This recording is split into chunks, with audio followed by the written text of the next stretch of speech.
Halo guys, perkenalkan nama aku Suci Febriani dengan NIM 221080213. Video ini dibuat guna memenuhi tugas UAS dari pelatihan dan pengembangan sumber daya manusia.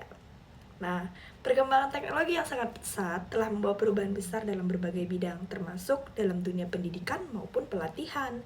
Saat ini, pelatihan tidak lagi hanya dilakukan secara tatap muka di ruang kelas, tetapi juga memanfaatkan teknologi digital.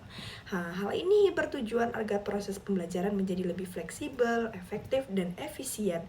Nah, dalam konteks ini terdapat 3 konsep penting yang saling berkaitan, yaitu yang pertama, teknologi based training, training delivery, and transfer of training.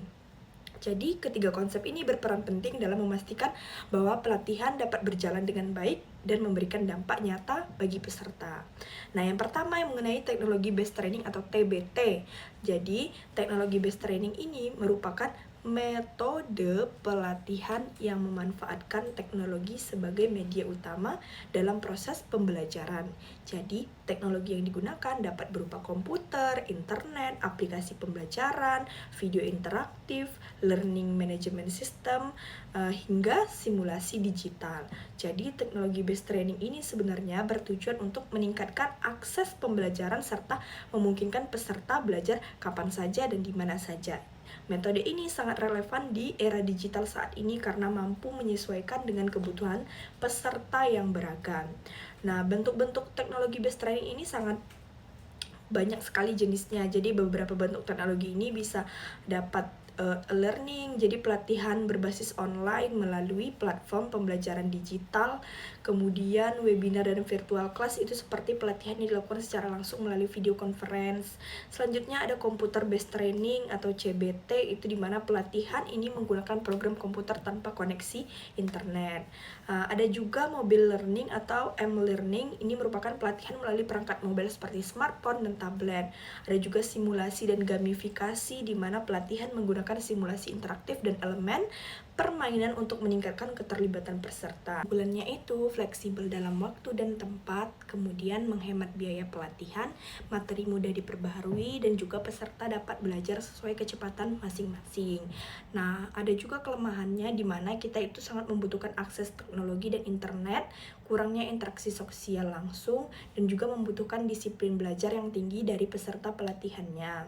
Kemudian yang kedua ada training delivery. Jadi training delivery ini merupakan cara atau metode penyampaian materi pelatihan kepada peserta, di mana training delivery ini berfokus pada bagaimana pelatihan diberikan agar tujuan pembelajaran dapat tercapai secara efektif.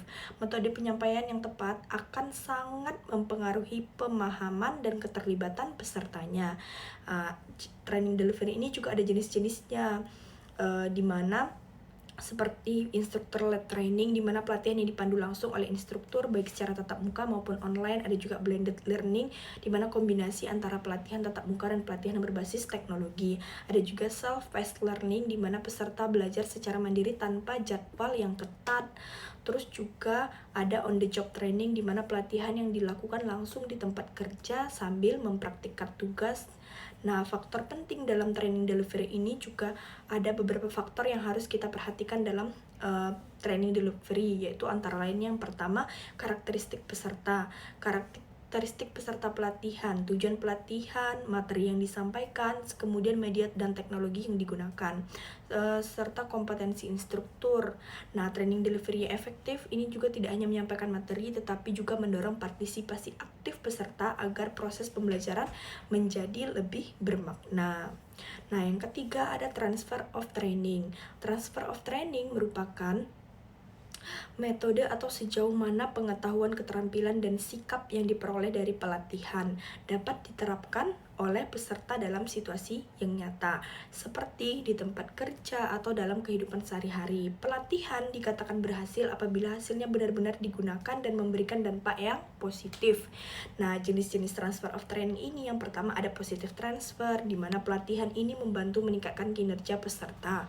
Dan juga negative transfer, yaitu di mana pelatihan justru menghambat kinerja karena tidak sesuai dengan kondisi yang nyata.